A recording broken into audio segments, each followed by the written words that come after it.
ഇൻസ്റ്റാഗ്രാമിൽ ഞാൻ job related ആയിട്ടുള്ള ഓരോ വീഡിയോസ് ഇടുമ്പം എനിക്ക് പേഴ്സണലി കുറച്ച് മെസ്സേജസ് വരും കേട്ടോ. താൻ എങ്ങനെയാണ് ഇവിടെ വന്നത്, എന്തൊക്കെ ഡോക്യുമെൻറ്റ്സ് ആണ് ഇങ്ങോട്ട് വരുമ്പം വേണ്ടത്, പിന്നെ CV എങ്ങനെയാണ് തയ്യാറാക്കിയത്, ഏതൊക്കെ ആപ്ലിക്കേഷൻസ് ആണ് താൻ ജോബ് ട്രൈ ചെയ്യാൻ വേണ്ടി യൂസ് ചെയ്തതെന്നൊക്കെ. അപ്പം ഞാൻ ഓർത്തു എന്നാൽ പിന്നെ ഒരു ലോങ് വീഡിയോ ആയിട്ട് ഇടാം, യൂട്യൂബിലിടാം. അങ്ങനെയാണ് ഇപ്പം ഞാൻ ഈ വീഡിയോ ചെയ്യുന്നത് കേട്ടോ. അപ്പം ഞാൻ ഉദ്ദേശിക്കുന്നത് 2 പാർട്ടായിട്ടാണ്.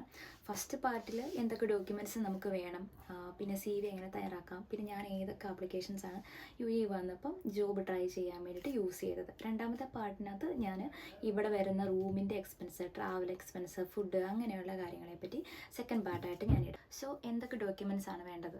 ആദ്യം തന്നെ എല്ലാവർക്കും അറിയാവുന്നതുപോലെ ബേസിക് ആയിട്ടുള്ള passport, valid visit visa, then ticket വിത്ത് ട്രാവൽ ഇൻഷുറൻസ്. പിന്നെ UAE ലോ മാറിക്കൊണ്ടിരിക്കുന്നുണ്ട്. ഇപ്പം നമ്മുടെ ബാങ്കിൻ്റെ സ്റ്റേറ്റ്മെൻറ്റും കൂടെ ചോദിക്കുന്നുണ്ട്. ലൈക്ക് 80,000 രൂപ നമ്മുടെ നാട്ടിലത്തെ അക്കൗണ്ടിലോ അല്ലെങ്കിൽ ഇവിടെ വന്ന് ഇറങ്ങുമ്പോൾ 3,000 to 4,000 ദിർഹംസ് നമ്മുടെ കയ്യിലോ ഉണ്ടായിരിക്കണം എന്നുണ്ട് ആ ഒരു ബാങ്ക് സ്റ്റേറ്റ്മെൻറ്റ്. പിന്നെ വേണ്ടത് ഹോട്ടൽ ബുക്കിംഗ് ഇപ്പോൾ ചോദിക്കുന്നുണ്ട്. അതും നമുക്ക് ടിക്കറ്റ് എടുത്ത് തരുന്നവർ തന്നെ നമുക്ക് എടുത്ത് തരുന്നതാണ്. സോ അത് ബേസിക് ആയിട്ടുള്ള കാര്യങ്ങൾ. അത് കഴിഞ്ഞ് കഴിയുമ്പോൾ ഇനി നമുക്ക് വേണ്ടത് എഡ്യൂക്കേഷൻ സർട്ടിഫിക്കറ്റ്സ് ആണ്. അത് ഷുഡ് ബി അറ്റസ്റ്റഡ്. അത് നമുക്ക് ഈ ട്രാവൽ ഏജൻസിക്കാരോട് തന്നെ പറഞ്ഞാൽ അവർ നമുക്ക് ചെയ്തു തരുന്നതാണ്. ഒരു 1 വീക്കിനുള്ളിൽ തന്നെ നമുക്ക് അവർ നമ്മുടെ സർട്ടിഫിക്കറ്റ്സ് അറ്റസ്റ്റ് ചെയ്തിട്ട് നമ്മുടെ അഡ്രസ്സിലോട്ട് അയച്ചു തരും. 2 അറ്റസ്റ്റേഷനാണ് വേണ്ടത്. ഒന്ന് നാട്ടിലത്തെ ഉണ്ട്, ഒന്ന് UAE ഉണ്ട്. നാട്ടിലത്തെ നമുക്ക് ചെയ്തുകൊണ്ട് വന്ന് UAE വേണമെങ്കിൽ ഇവിടെ വന്ന് ചെയ്യാവുന്നതാണ്. ബട്ട് ആ ഒരു സമയത്ത് നമ്മൾ കിടന്ന് കഷ്ടപ്പെടേണ്ട കാര്യമില്ലാത്തത് കൊണ്ട് നമുക്ക് നാട്ടിൽ നിന്ന് എടുത്തുകൊണ്ട് വരുന്നതായിരിക്കും എപ്പോഴും നല്ലത്. പിന്നെ വേണ്ടത് നിങ്ങൾക്ക് നാട്ടിൽ നിന്ന് എന്തെങ്കിലും എക്സ്പീരിയൻസ് എന്തെങ്കിലും ഉണ്ടെങ്കിൽ അതിൻ്റെ സർട്ടിഫിക്കറ്റ്. പിന്നെ വേണ്ടത് പാസ്പോർട്ട് സൈസ് ഫോട്ടോസ്, ഒരു 10 കോപ്പീസ് എങ്കിൽ നിങ്ങൾക്ക് നിങ്ങളുടെ കൈ വെക്കാവുന്നതാണ്. അടുത്ത ടോപ്പിക്കാണ് ഞാൻ ഏതൊക്കെ ആപ്ലിക്കേഷൻസ് ആണ് ഇവിടെ വന്നപ്പോൾ യൂസ് ചെയ്തത്.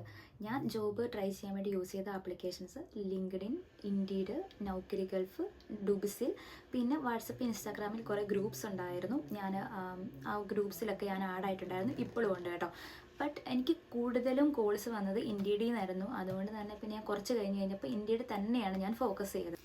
സോ ഇത്രയും നേരം ഞാൻ പറഞ്ഞത് വളരെ ബേസിക് ആയിട്ടുള്ള കാര്യങ്ങളാണ്. ഇനി ഞാൻ പറയാൻ പോകുന്ന കാര്യത്തിനാണ് നിങ്ങൾ കൂടുതൽ ഇമ്പോർട്ടൻസ് കൊടുക്കേണ്ടത്. അത് മറ്റൊന്നുമല്ല, നിങ്ങളുടെ CV എപ്പോഴും അപ്ഡേറ്റഡ് ആയിരിക്കണം. നമ്മൾ ഏത് ആപ്ലിക്കേഷനാണ് ജോബ് ട്രൈ ചെയ്യാൻ യൂസ് ചെയ്തത് എന്നുള്ളതിലല്ല കാര്യം, നമ്മുടെ CV എങ്ങനെയായിരിക്കുന്നു എന്നുള്ളതിലാണ് കാര്യം ഇരിക്കുന്നത്. നിങ്ങളുടെ CV മസ്റ്റായിട്ടും ATS ഫ്രണ്ട്ലി ആയിരിക്കണം. അത് നമുക്ക് സ്വന്തമായിട്ട് തന്നെ പെയ്ഡായിട്ടോ അൺപെയ്ഡായിട്ടോ ചെയ്തെടുക്കാൻ പറ്റുന്ന ആപ്ലിക്കേഷൻസ് ഉണ്ട്. അല്ലാന്നുണ്ടെങ്കിൽ അത് ചെയ്തു തരുന്ന ഏജൻസികളുണ്ട്. ഞാൻ അങ്ങനെ ഒരു ഏജൻസി വഴിയായിട്ടാണ് ചെയ്തത്. 500 രൂപ എന്തോ ആണ് നാട്ടിലത്തെ ഞാൻ കൊടുത്താണ് ഞാനത് ചെയ്യിപ്പിച്ചത്.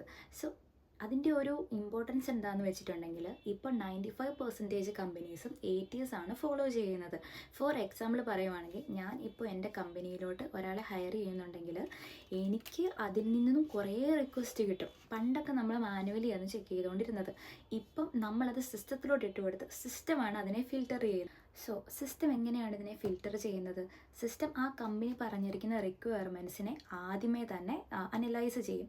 എന്നിട്ട് അതിൽ പറഞ്ഞിരിക്കുന്ന കീവേഡ്സ് ആ വന്നിരിക്കുന്ന, അതായത് റിക്വസ്റ്റായിട്ട് വന്നിരിക്കുന്ന CVകളിൽ ഉണ്ടോ എന്ന് ചെക്ക് ചെയ്ത് ആ ഒരു കീവേഡ്സിനെ ബേസ് ചെയ്തിട്ടായിരിക്കും ഫിൽറ്റർ ചെയ്യുന്നത്. സോ നമ്മുടെ CV ATS ഫ്രണ്ട്ലി അല്ലാന്നുണ്ടെങ്കിൽ സിസ്റ്റം ഒരിക്കലും നമ്മുടെ CVനെ ഫിൽറ്റർ ചെയ്തിട്ട് കമ്പനിക്ക് അയച്ചു കൊടുക്കത്തില്ല.